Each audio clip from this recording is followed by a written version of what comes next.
Merci beaucoup. Bonjour Sarah.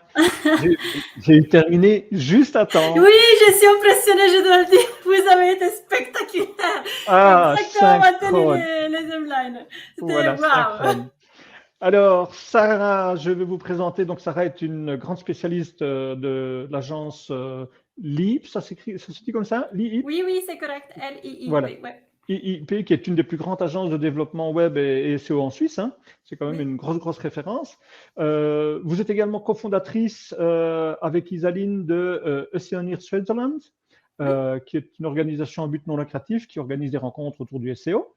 Vous avez une approche quasi chirurgicale du référencement naturel et vous avez une connaissance approfondie des techniques ayant fait leurs preuves, surtout dans le domaine des stratégies multilingues. Alors, expliquez-moi un petit peu tout ça. Bah, en fait, je pense que la chose meilleure, c'est comme c'est avec la présentation, ça va être plus facile à expliquer. Alors, hop. Donc, voilà. Alors, en fait, la première chose à comprendre qu'aujourd'hui, ce qu'on va parler, ça va être du brand. Je sais, vous vous dites de l'SEO technique et du brand, je sais, mais on va quand même parler du brand. On va parler de l'hreflang, je vous expliquerai après pourquoi. Par contre, on ne va pas parler des URLs et on ne va pas parler du CDN parce qu'on ne va pas avoir le temps et je ne vais pas respecter les temps comme Jeanne sinon. Donc voilà, donc on va se focaliser sur deux sujets. Alors, première chose, je me suis toujours, on peut poser la question, l'SEO et le brand, comment on peut l'aider, qu'est-ce que c'est exactement. Et puis, en fait, pour moi, ma compréhension, c'est que le brand, en fait, et l'SEO, c'est souvent du knowledge panel. Donc, en fait, c'est ces trucs qu'on voit sur la droite dans les desktops et souvent on le voit au début dans les mobiles. Et en fait, là, si on voit par exemple dans l'image, on écrit UEFA. J'ai essayé avec FIFA, comme il y avait les championnats du monde, mais malheureusement, ils n'avaient pas le knowledge panel. Probablement, ils sont en train de se retravailler vu leur situation. Donc, en fait, j'ai utilisé la UEFA. Et là, qu'est-ce qu'on a? On écrit le brand, en fait, la marque UEFA, et puis on a directement le site, que c'est ça qu'on veut, et on a cette merveilleuse knowledge panel, que c'est le truc que tout le monde veut. Moi aussi, je veux être honnête. Donc, voilà. Alors, pour moi, aujourd'hui, on focalisera sur ça et sur essayer de voir techniquement comment on peut aider Google à comprendre et ça peut-être l'avoir. Première chose, qu'est-ce que c'est une knowledge panel? Alors, en fait, si on regarde la définition que Google donne, en fait, les knowledge panels s'affichent sur Google lorsque vous faites une recherche. Traduction, je vais sur Google, j'écris UEFA et puis j'ai ces trucs sur la droite qui s'affichent. Et en fait, pour que ça s'affiche, il faut que UEFA soit une entité et que cette entité fasse partie du knowledge graph. OK, donc en fait, ce sont deux mots qui sont très importants, donc je vais vous l'expliquer dans la prochaine slide. Donc en fait, voilà, ça c'est une slide pour essayer de comprendre. En fait, les knowledge graphs, c'est un database, en fait, qui Google a. Et en fait, si à l'intérieur, on a des entités. Donc, en fait, tous ces rondes comme Da Vinci, Mona Lisa, etc., ce sont des entités. Donc, qu'est-ce que ça veut dire? Même, ça fait comme des assimilations d'idées, en fait. Par exemple, si je pense à Da Vinci, effectivement, je pense Mona Lisa, parce qu'en fait, c'est lui qui l'a créée. Donc, si je pense à Da Vinci, je pense Italie, parce qu'elle vient de l'Italie. Et en fait, si je pense à Da Vinci, il faisait partie de la Renaissance, donc c'est logique qu'on pense aussi à Michel-Ange. OK? Donc, en fait, vous savez, si on regarde les knowledge panels, souvent, il y a People Also Search. Dans ce cas, on aurait, par exemple, Michelangelo sous People Also Search. Donc, c'est ça qui compte, c'est de savoir que ces trucs ronds sont des entités. Donc, ça veut dire que ce que moi j'appelle Da Vinci et que tout le monde comme humain appelle Da Vinci, bah, Google il va aller mettre un numéro. J'ai aucune idée de quel est le numéro, mais disons que c'est 1, 2, 3, 4, X, 7, 8, je ne sais pas quoi. Donc, en fait, ça, c'est le numéro qui va être assimilé à Da Vinci. Mona Lisa, elle va avoir aussi son numéro. Et puis après, on crée toute cette connexion. Comme ça qu'en fait, grâce à ça, ils arrivent à comprendre une personne, une boîte ou un lieu, en fait. Plusieurs choses, il peut arriver à les comprendre grâce à toutes ces connexions. Là, je vous ai mis quelques sources importantes d'informations dans lesquelles le Knowledge Graph peut prendre aussi des informations. Il y a aussi Culicube qui a préparé toute une liste de sources par rapport à leur analyse. Vous avez l'URL là, vous pouvez aller les regarder vous-même, en fait, quand vous aurez la présentation. Alors, du coup, OK, pourquoi j'obsède avec ces Knowledge Panel? Donc, en fait, il y a plusieurs choses. Parce qu'il y a le brand, évidemment. Donc, en fait, c'est la première chose que j'ai. Et puis, il y a mon brand qui arrive. Parce qu'il y a beaucoup d'informations d'un coup d'œil. Et surtout, je veux que les informations soient correctes. Et les informations que moi, je veux que le public soit au courant. Et si j'ai une Knowledge Panel, ça veut dire que je suis une entité et je fais partie du Knowledge Graph. Donc, tout ça, c'est magnifique. Et ça me permet, et ça c'est très important, de comprendre qu'est-ce que Google comprend de moi. Donc, en fait, ça, en réalité, c'est la vraie raison pour laquelle moi, ça m'intéresse comme un SEO. C'est essayer de comprendre, ah, c'est ça que Google comprend de moi. Ah, OK. Et est-ce que moi, je veux lui faire savoir plus d'informations que celles qu'il trouve là? Donc, on va à la prochaine slide. OK. Donc, il y a 3 choses qui sont très importantes. Je discute beaucoup avec Jason Bernard. Je ne sais pas si vous le connaissez, mais lui, alors si moi, j'adore les Knowledge Panel, alors lui, c'est un obsédé, plus que moi sur les Knowledge Panel. Donc, en fait, il passe sa vie à les étudier. Et du coup, il y a 3 choses qui émergent un peu dans notre discussion, que c'est que Google, il a besoin de comprendre. Première chose, c'est très important. Il a besoin de comprendre, par exemple, si on parle de Nike, il a besoin de comprendre qu'est-ce qu'ils font à Nike. Il a besoin de faire confiance. OK?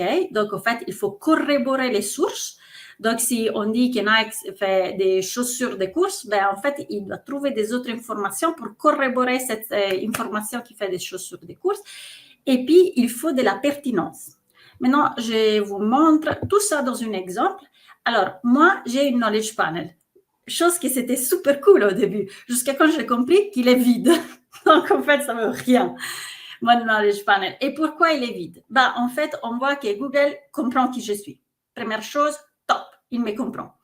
Deuxième chose, Google n'est pas du tout sûr sur moi, en fait. Il comprend, mais est-ce que les informations qu'il reçoit sur moi sont correctes, sont cohérentes? Est-ce qu'il comprend vraiment? Il y a quelque chose qui ne va pas. Et en fait, j'ai pu constater ça avec mes photos. Il se passe toujours des trucs super bizarres sur mes photos sur le net. Chose qui me fait penser qu'il ne comprend pas tout à fait moi, mes photos. Il y a quelque chose qui manque dans la compréhension. Donc, en fait, mon Knowledge Panel est totalement vide. Dans ce cas, on a la pertinence parce que, en fait, c'est mon nom. Donc, il y a mon nom et il y a un Knowledge Panel. Donc, en fait, la pertinence, elle est là. Mais clairement, la deuxième partie, il n'est pas sûr de moi. OK? Donc, là, j'ai un problème. En fait, on est dans un site multilingue. Hein? Donc, je vais arriver au site. Ne vous inquiétez pas, on va arriver à parler du site aussi et je vous montre après pourquoi.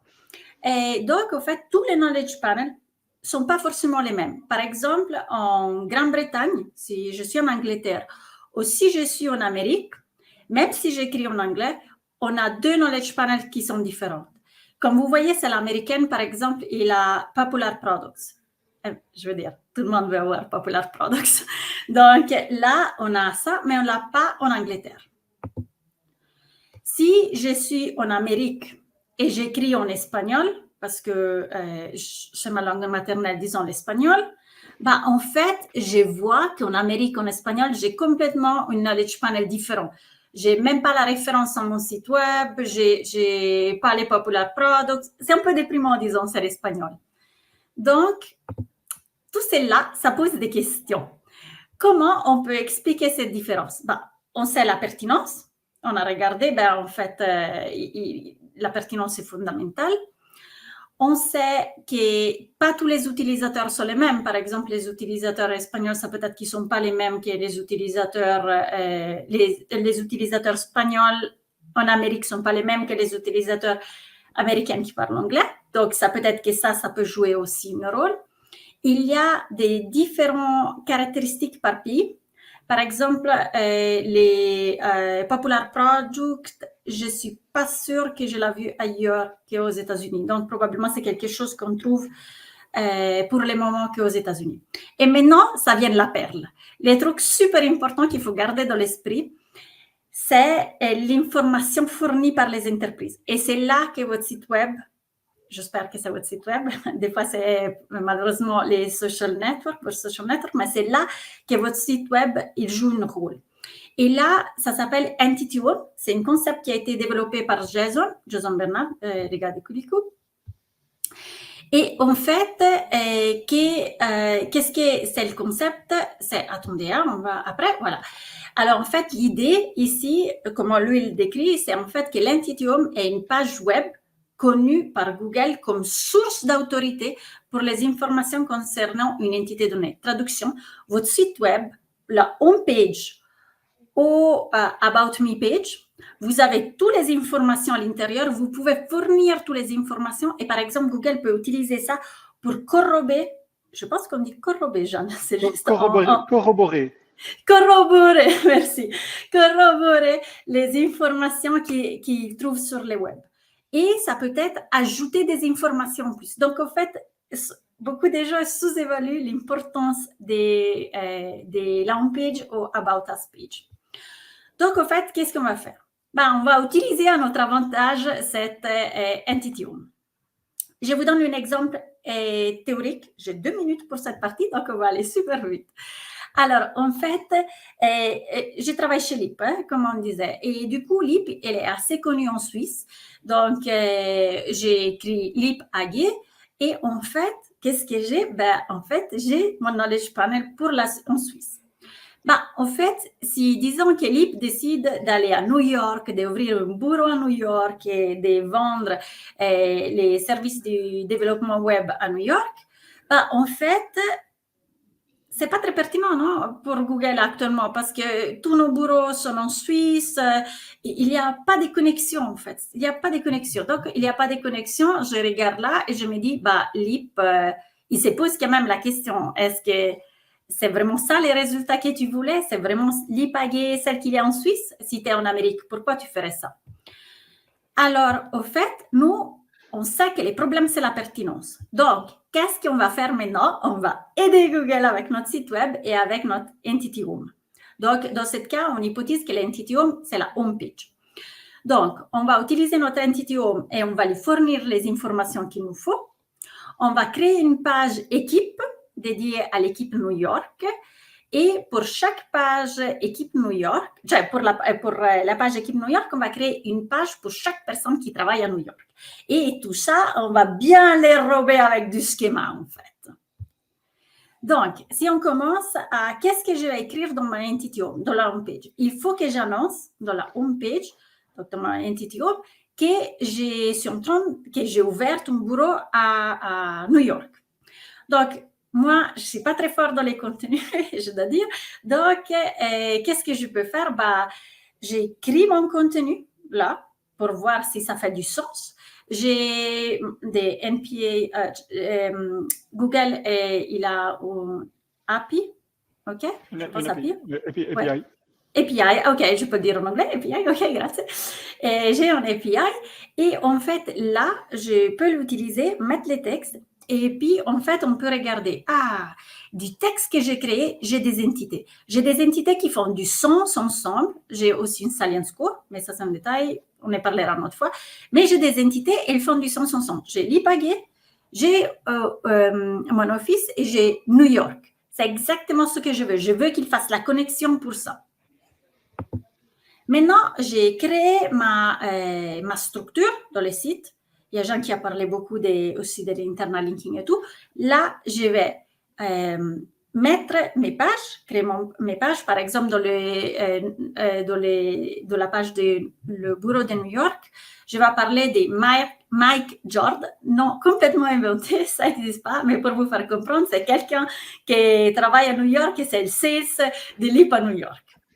Donc, qu'est-ce que je dois faire? Dans la home page, il faut que j'introduise mon schéma organization. OK? Donc, dans le schéma organization, je peux mettre tellement d'informations que je pense des fois, il est sous-évalué. Donc, par exemple, je peux dire que j'ai des bureaux et j'ai un bureau à New York. Je peux dire il y a les same as, qu'il est souvent utilisé seulement. Première chose, j'espère que tout le monde sait qu'est-ce que c'est schema.org. Et si vous ne le savez pas, vous allez chercher online et vous allez voir qu'est-ce que c'est schema.org. C'est un langage des moteurs de recherche, en quelque sorte. C'est pas vraiment, c'est marquable, mais disons un langage des moteurs de recherche. Et du coup, là, ce que je peux faire, il y a tellement de choses que je peux ajouter, des informations que je peux ajouter, que ça me permet, qu'à Google, ça permet de comprendre, alors j'ai l'information à l'intérieur de la page que j'ai ouverte dans ma Entity Home, j'ai du schéma, que c'est mon langage à moi, qui me dit, ah ouais, ils ont du bureau à New York, intéressant. En plus, j'ai une page pour l'équipe de New York et j'ai Mike Jord, qui est une personne, donc je ferai schéma personne en fait, dans lequel je peux parler de sa connexion avec New York. On a fait tellement pour aider pour mon Knowledge Panel. Donc, petite histoire, vu que j'ai beaucoup parlé de Jason, donc voilà, Jason, il a sorti ça la semaine passée, c'était une chance. Et du coup, si vous voulez, il a créé une checklist pour les Knowledge Panel. Donc, en fait, vous pouvez la télécharger, regarder dans les slides. Moi, je parlais plutôt de la partie technique, comment vous pouvez faire, mais vous pouvez faire beaucoup plus pour aider Google aussi, sans du schéma, créer les liens internes et tout le reste. Donc, je vous laisse regarder ça. Maintenant, il y a une chose. On a dit qu'en fait, les entités, donc vous vous souvenez, Leonardo da Vinci, c'était une entité et c'était un numéro. En fait, le truc, c'est que n'importe quelle langue, comme vous voulez l'appeler, les numéros restent toujours les mêmes, en fait. Ça ne va pas changer. Un numéro, c'est un numéro. Donc, en fait, comment on peut aider à comprendre qu'on a, que mon entity home, par exemple, elle est en anglais, mais en fait, il y a beaucoup de versions. En fait, ça, c'est hreflang. C'est grâce à l'hreflang, donc en fait, c'est une balise qu'on a qui permet de comprendre ça. Maintenant, je vous expliquerai mieux dans les détails hreflang parce qu'on le peut utiliser pour beaucoup de choses. Et c'est mon site multilingue, normalement, qu'il a.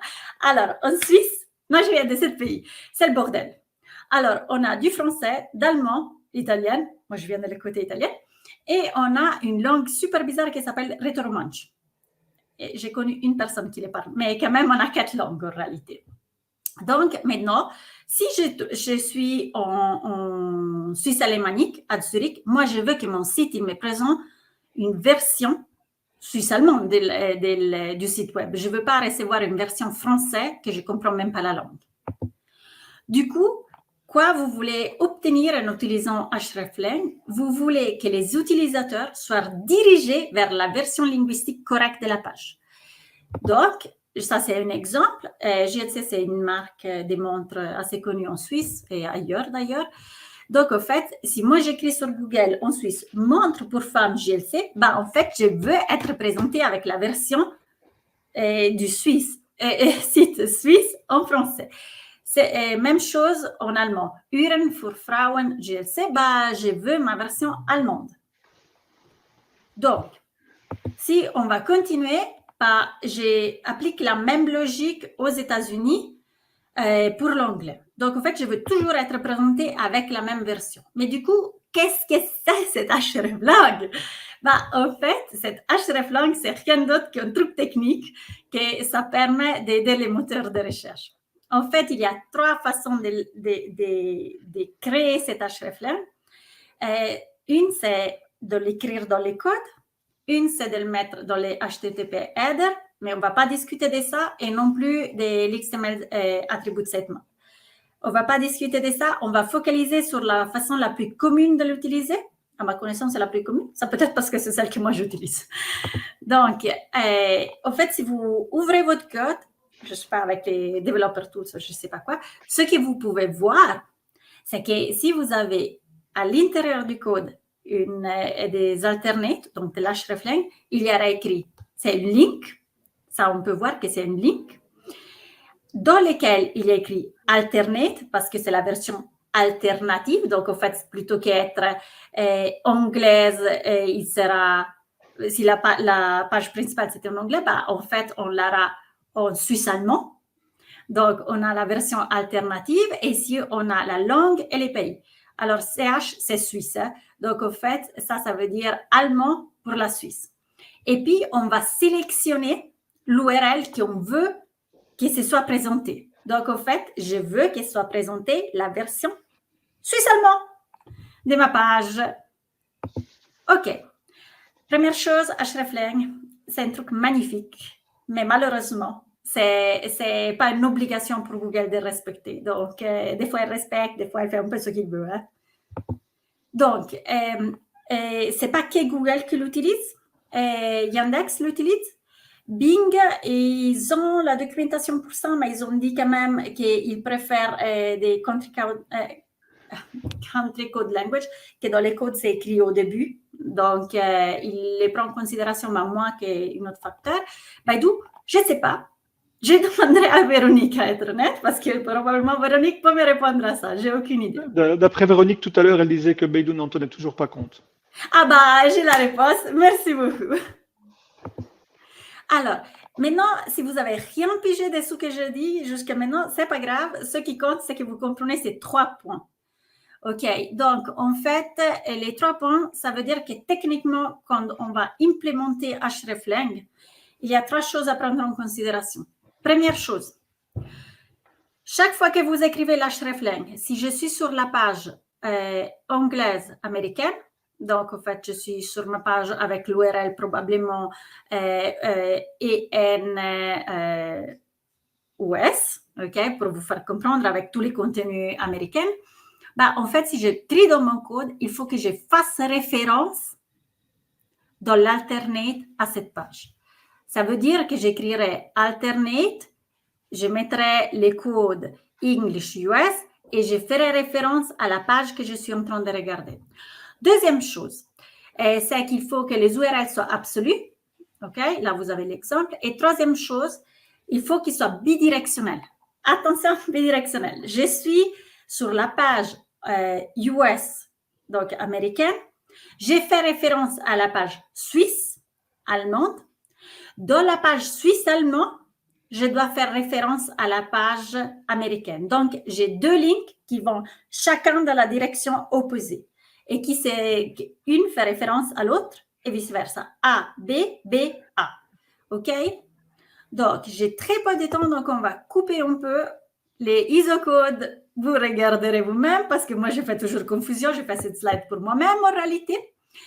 Et puis, quand on va utiliser les hreflang, bah, en fait, il y a plein de cas de figure où l'utiliser. Quand on est en Suisse, par exemple, qu'on a beaucoup de langues, mais c'est un seul pays. Quand on a beaucoup de pays, mais une seule langue, comme l'allemand, par exemple, en Suisse, en Allemagne, en Autriche. Et puis, on peut l'utiliser simplement quand on a des traductions de la page, en fait. Donc, je vous donne un exemple théorique et j'espère que cela vous aidera mieux à comprendre. Donc, on dit, par exemple, qu'on a comme langue allemand pour l'Allemagne, allemand pour la Suisse, français pour la Suisse, français pour la France et tout le reste. Anglais pour tous les autres pays. Donc, en fait, c'est ça que je vois dans mon code. D'accord, si vous n'avez pas compris, vous aurez les slides, vous pouvez les analyser une par une et regarder exactement vous-même, ne vous inquiétez pas. Donc, au fait, là, par exemple, on a un exemple pratique. Donc, au fait, je suis dans les codes pour les Allemands en Allemagne. OK, ici, j'ai ma self-referencing. Donc, au fait, j'ai fait référence, comme je vous ai dit, à l'Allemagne allemand. OK, et mon site web, c'est ça la page que je suis en train de regarder. Donc, j'ai là à l'intérieur ici, je l'ai. Et puis là, j'ai fait référence à tous les autres pays qu'on a regardés avant. Et en plus, parce que j'avais envie de vous compliquer la vie, j'ai ajouté anglais, seulement anglais, sans mettre un pays. Ça va très bien. Vous pouvez utiliser aussi seulement ça. Donc, nous sommes en train de dire, ben, en fait, pour les anglophones, s'il te plaît, présente-lui cette page. OK? Donc, la page anglaise, pour tous les gens anglophones, tu vas présenter cette page anglaise. Qui ne sont pas français de France, qui ne sont pas français du Suisse, qui ne sont pas allemands du Suisse, qui ne sont pas allemands d'Allemagne. OK? Tous les anglaises se chopent cette page. Et puis, pour rendre la chose impossible, j'ai ajouté les X default. Alors, en fait, si je suis un Espagnol qui est en train de rechercher, par exemple, en Espagne, bah, en fait, la X default, c'est le fallback. Donc, en fait, je recherche, je fais ma recherche de l'Espagne. Et qu'est-ce que je vais prendre? Ben, en fait, ma page anglaise, parce que je viens de dire dans les codes que pour tous les autres pays qui ne sont pas celles annoncées, écrits avec alternate avant la X-default, ben, tous les autres pays, toutes les autres langues, ils doivent avoir la page anglaise. OK? Donc, ça veut dire que je prendrai toujours la page anglaise si je suis en espagnol, si je suis au Mexique, si je suis, je ne sais pas où. Donc, voilà. Et j'ai une exemple que ça pourrait être intéressant, mais je pense que comme on a très peu de temps, je vais skipper cet exemple. Vous aurez quand même les slides. Et c'est Zalando, c'est comme Zalando le fait, parce qu'ils ont une cas un peu spéciale. Il ne peut pas l'appliquer comme on voudrait, donc il choisit par rapport au langue. Mais vous pourrez regarder votre cas. Et c'est tout. C'est fini. C'est fini et je vois que c'est par les slides finales que j'ai posé. OK. Mais magnifique, Sarah, tu es dans les temps. Alors, j'ai transpiré là. Pas évident. Alors, je vais rebondir sur ton dernier message au niveau de hreflang. Alors, il y a un très très bel exemple qu'on a donné lors de ma conférence avec Corentin de chez SMZ il n'y a pas longtemps. C'est entre autres Zalando qui le fait très bien, mais vous avez aussi Booking, Skype. En fait, si vous faites un F12, donc en utilisant la console de Chrome pour inspecter l'élément quand vous allez dans le code source, vous allez voir tous les hreflang. Et vous allez voir, c'est prodigieux parce que ces grosses structures qui sont vues partout dans le monde, ils ont des hreflang, mais vraiment pour pratiquement tous les pays, toutes les langues. Donc c'est vraiment un gros travail et ça permet de distribuer à l'internaute la bonne page dans la bonne langue. Donc c'est vraiment un gros travail à faire et c'est vrai que pour le site multilingue, le hreflang est devenu vraiment un élément important, même s'il n'est pas utilisé dans tous les moteurs, mais Google étant quand même déjà un moteur assez omniprésent, je veux dire, hein, surtout pour l'Europe en tout cas, autant l'utiliser. Alors en fait, voilà. J'ai encore une minute, vu ce que tu as dit, ça peut être